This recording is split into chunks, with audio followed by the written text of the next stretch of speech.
আসসালামু আলাইকুম, welcome back to my channel Ifat Ara Iti. আজকে আমি আপনাদের মাঝে শেয়ার করব বাঙালির আরেকটি জনপ্রিয় রেসিপি বড় কাতল মাছের মাথা দিয়ে কিভাবে পারফেক্ট মুড়িঘণ্ট বানানো যায়।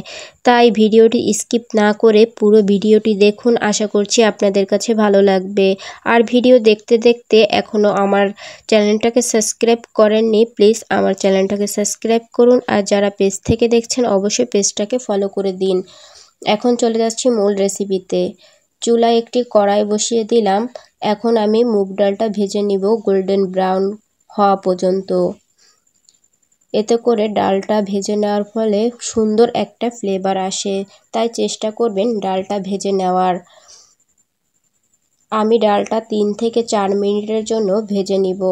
দেখতেই পাচ্ছেন ভিউয়ার্স, ডালটা খুব ভালোভাবে ভাজা হয়ে গিয়েছে। এ পর্যায়ে অ্যাড করব পানি দিয়ে আমি কিছু সময়ের জন্য ভিজিয়ে রাখব। এদিকে চুলায় একটি কড়াই বসিয়ে দিলাম। অ্যাড করলাম পরিমাণ মতন সয়াবিন তেল। তেলটা আমি ভালোভাবে গরম করে নিব। দেখতেই পাচ্ছেন ভিউয়ার্স, তেলটা ভালোভাবে গরম করা হয়ে গিয়েছে। এ পর্যায়ে অ্যাড করব মাছের মাথাগুলো আমি ভেজে নিলাম, এখন তুলে নেব। অ্যাড করব সয়াবিন তেল। এখন আমি পেঁয়াজের বেরেস্তা করে নেব। দেখতেই পাচ্ছেন পেঁয়াজের বেরেস্তা করে নেওয়া হয়ে গিয়েছে। এখন আমি এই তেলেই রান্না করে নিব। অ্যাড করলাম 1 কাপ পরিমাণ পেঁয়াজ কুচি, কিছু পরিমাণ কাঁচামরিচ ফালি,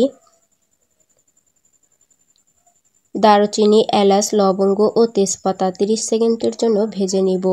অ্যাড করব 1 চা চামচ আদা বাটা, 1 চা চামচ রসুন বাটা, 1 চা চামচ জিরা বাটা।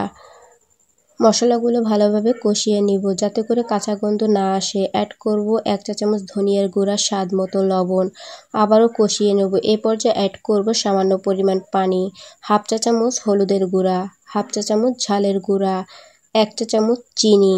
এটা আমি স্বাদ বাড়ানোর জন্য অ্যাড করলাম। আগে থেকে ভিজিয়ে রাখা ডালটা এখন আমি অ্যাড করে ডালটা ভালোভাবে কষিয়ে নিব। দেখতেই পাচ্ছেন ভিউয়ার্স, ডালটা ভালোভাবে কষানো হয়ে গিয়েছে।